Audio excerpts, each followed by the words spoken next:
Hello, and welcome to the Community Forum presentation for the DEI Plan for OCOM. Our team is composed by Rebecca Bonet, Britt Bloom, Olivia Mules, Kat Roberts, Paola Vilax-Araya, and Nikki Villalobos. Today, we will introduce you to our community partner organization and how we collaborated to develop our plan.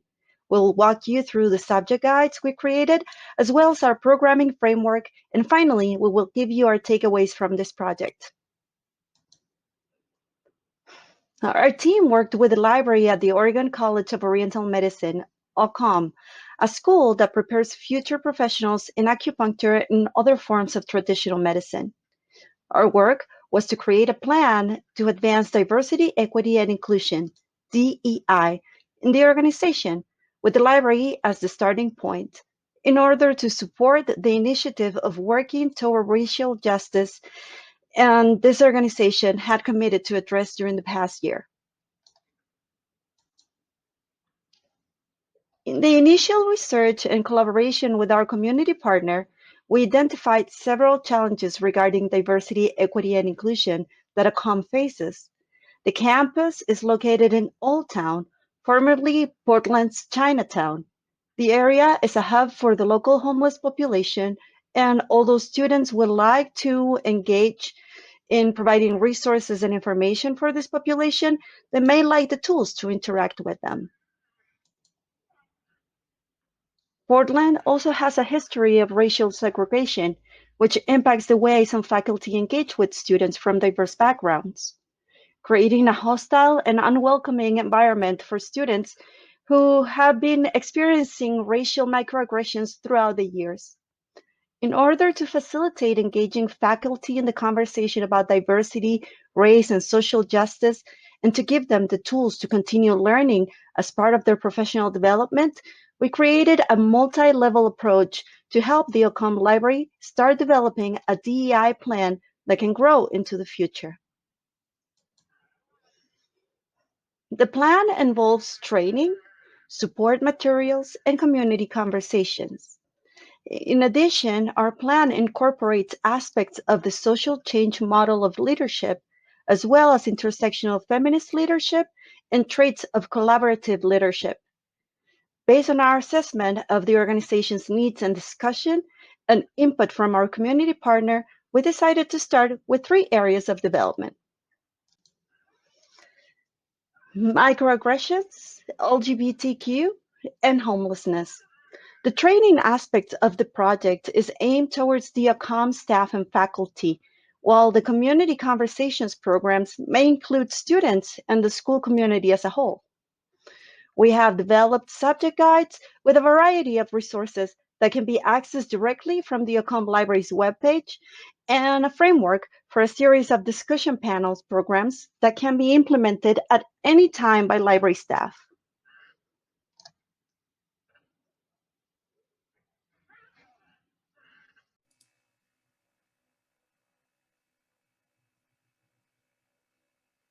Okay, so I am going to talk a little bit about the subject guides that we created for our DEI project. So we started with a home page, like a landing page for diversity, equity, and inclusion, because we figured not everyone knew what it was. So you can see here we have a few links, an explanation. We have more information in videos along with other resources around DEI, but this is kind of the main page that people can come back to as they are kind of going through the different guides. So you can see here we wanted to get them started, our clients started, but there are a lot of other topics that we've identified that they could be creating LibGuides for. We created LibGuides for 3 topics identified by the client, which were homelessness, LGBTQ+, and then microaggressions.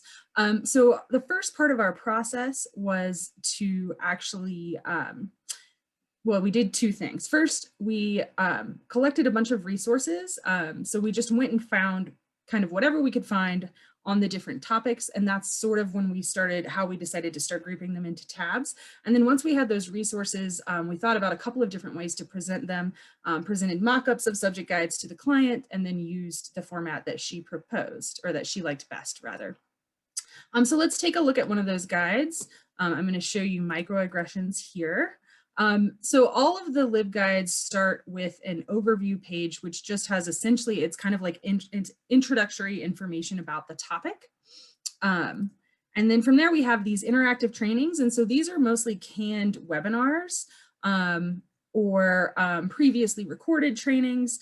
The Project Ready training is a training that we had identified as a group that would work probably pretty well for our client and her staff to sort of just start going through, but they did have a really robust unit on microaggressions, so we wanted to include that as well on the LibGuide. We also wanted to link out to books. So we have the OCOM library books, some ebooks, and then interlibrary loans, and then articles that they can use. And so these are all, for the most part, all of these resources actually go through the OCOM library. Here you'll see we actually found some live presentations. The client was a little concerned initially that this would be a high-touch area, so she had us make a spreadsheet where we kind of listed out the things that might need regular updates, and this would definitely be one of them. But these are like on Eventbrite webinars that are free that folks can sign up for. Then we found a lot of videos. So a lot of them are TED Talks, but from a variety of different sources. Some are from universities, things like that. So again, we kind of went through our massive spreadsheet of resources, vetted them, and chose the ones that we thought would be the best fit for our client. Finally, we just kind of have a catch-all resources page, but we also link out to the community resources that our programming team is working with. So that's a quick overview as to the LibGuides piece of our DEI project. For the programming piece of this project, we decided to create a series of community conversation programs in the form of 3 discussion panels, one for each of the 3 topics being addressed by this project: homelessness, LGBTQ+, and racial microaggressions. We recommended the use of the discussion panel format as it fosters community conversations and connections, first amongst the panelists as they respond to questions, and then by opening up the conversation to the wider community/attendees. Ideally, the panel will consist of 3 panelists and a host. The panelists would be subject experts from different community organizations, allowing for a wider variety of perspectives, and the host can be either a library staff member or a faculty member from OCOM. There are several benefits to the panel format. Panel discussions can be easily moved to an online platform such as Zoom if in-person programming can't take place. Anecdotal evidence would suggest that online platforms can be helpful for difficult conversations. In addition, due to a more manageable level of commitment, finding a panelist can be easier than inviting a guest to present a full program on their own. The format is also flexible.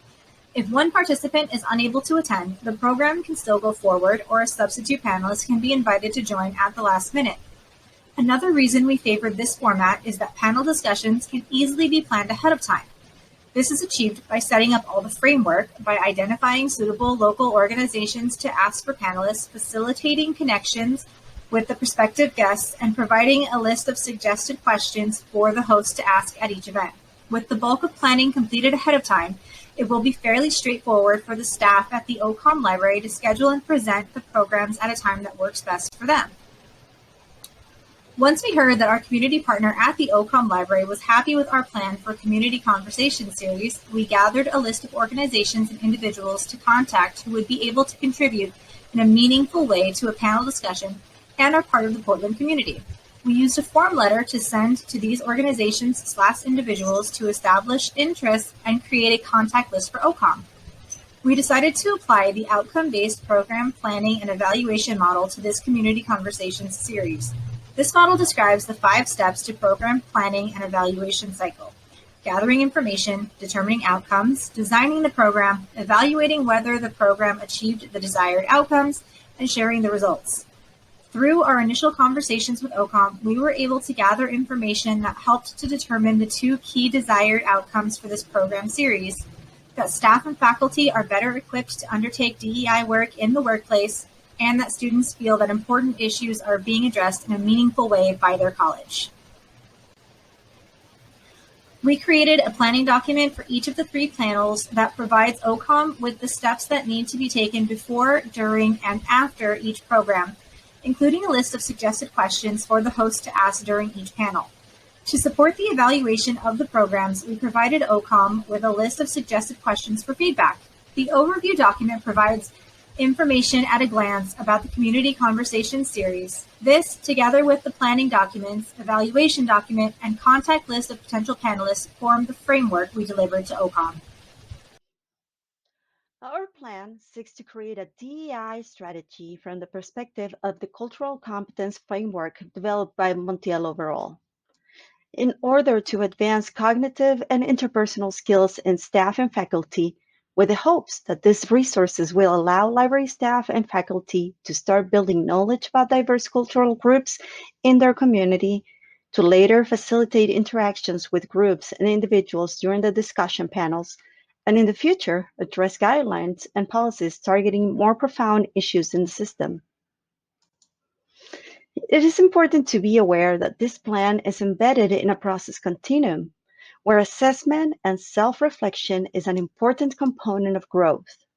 The goal of the resources provided in this project is to create a foundation for future expansion and training which are easily maintained and can be used at any time the organization considers to be appropriate. We have taken away a great deal from this project, including some actionable items regarding social justice and DEI that we can implement in our own libraries. Our community leadership project for the OCOM library has been much more than just an assignment. We believe that we have done meaningful work that can translate into practical and relevant tools for organizations across our professions. Thank you.